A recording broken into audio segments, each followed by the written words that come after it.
से लेकर के कर्नाटक तक और तेलंगाना के दुबाका से लेकर के और गुजरात से लेकर के मणिपुर तक, मध्य प्रदेश, उत्तर प्रदेश, सब जगह भारतीय जनता पार्टी का कमल खिला है। और अभी बिहार के चुनाव हुए, उसमें भी कमल खिला है। यह इस बात को बताता है कि भारत की जनता ने और हैदराबाद की जनता ने मोदी जी के विकासवाद पर मुहर लगाई है। मैं हैदराबाद की जनता का धन्यवाद देता हूं। मैं उसके साथ साथ हैदराबाद की जनता के साथ साथ हमारे तेलंगाना और हैदराबाद के कार्यकर्ताओं को बधाई देता हूं कि उन्होंने अथक प्रयास करके एक शानदार नतीजे, एक शानदार रिजल्ट भारतीय जनता पार्टी के पक्ष में लाए हैं।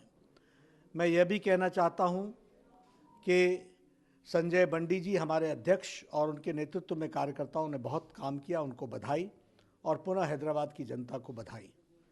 जब चुनाव चल रहे थे तो मुझे उल्हामा देकर के कहा गया था कि गली के चुनाव में नड्डा राष्ट्रीय अध्यक्ष आया है, और उस समय भी हमने कहा था कि यह एक तरीके से हैदराबाद की जनता का निरादर है।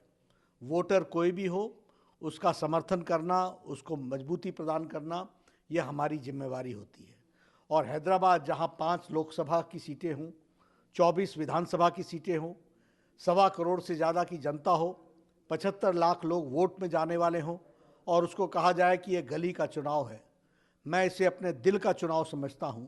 और मैंने कहा था कि हैदराबाद में भ्रष्टाचार को नस्तो नाबूद करने के लिए मैं हर जगह जाऊंगा, और आज हैदराबाद की जनता ने मोदी जी के कहे हुए विकासवाद पर मुहर लगाई। उनका पुनः बहुत बहुत धन्यवाद। मैं इसके साथ साथ यह भी कहना चाहूँगा कि हैदराबाद में सारे तेलंगाना के लोग रहते हैं, और इसलिए सारे तेलंगाना के लोगों ने ही एक इस चुनाव के माध्यम से आने वाले तेलंगाना चुनाव के नतीजों के बारे में स्पष्ट किया है।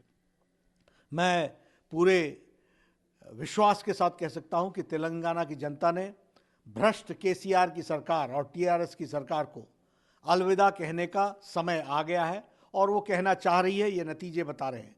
हम 4 सीटों पर थे और हम कई गुना आगे बढ़ कर के आए हैं, और वो कई गुना घटे हैं। यह इस बात को बताता है कि आने वाला विधानसभा का चुनाव वह भी कमल खिलेगा, और मोदी जी के विकासवाद को मुहर लगाने के लिए तेलंगाना की जनता भी आतुर है।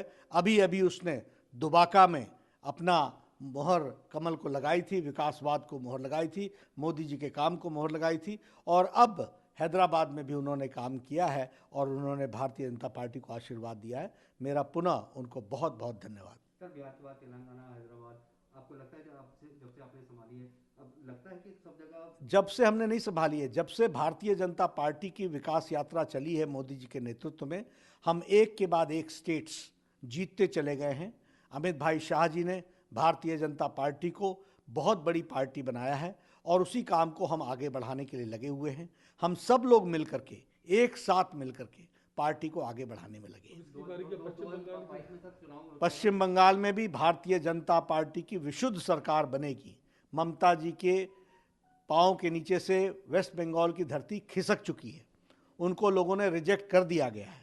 इसीलिए आपने देखा होगा कि गाहे बगाहे उनकी बौखलाहट सामने उभर करके आती है। वह इस बात को बताती है कि वेस्ट बंगाल की जनता ने भारतीय जनता पार्टी के लिए निमंत्रण दिया है, और उनको जाने का आदेश देने के लिए तैयार बैठी है। सर, आप एक दौरे पे आए हैं सर, क्योंकि 2022 के चुनाव भी हैं यूपी और उत्तराखंड का, तो ये जो है आपकी, मैं यहाँ संगठन के मजबूती को ध्यान में लेते हुए संगठन के कार्य को बढ़ाने के लिए आया हूँ। अगले 3 दिन मैं उत्तराखंड में रहने वाला हूँ। हर छोटे से बड़े कार्यकर्ता के साथ, सबके साथ मिलूँगा। बूथ के कार्यकर्ताओं के साथ भी वर्चुअल मीटिंग के माध्यम से मिलूँगा, और भारतीय जनता पार्टी में एक नई स्फूर्ति, ऊर्जा के साथ उत्तराखंड में फिर से भारतीय जनता पार्टी की सरकार बने, इसके लिए हम सब काम करेंगे।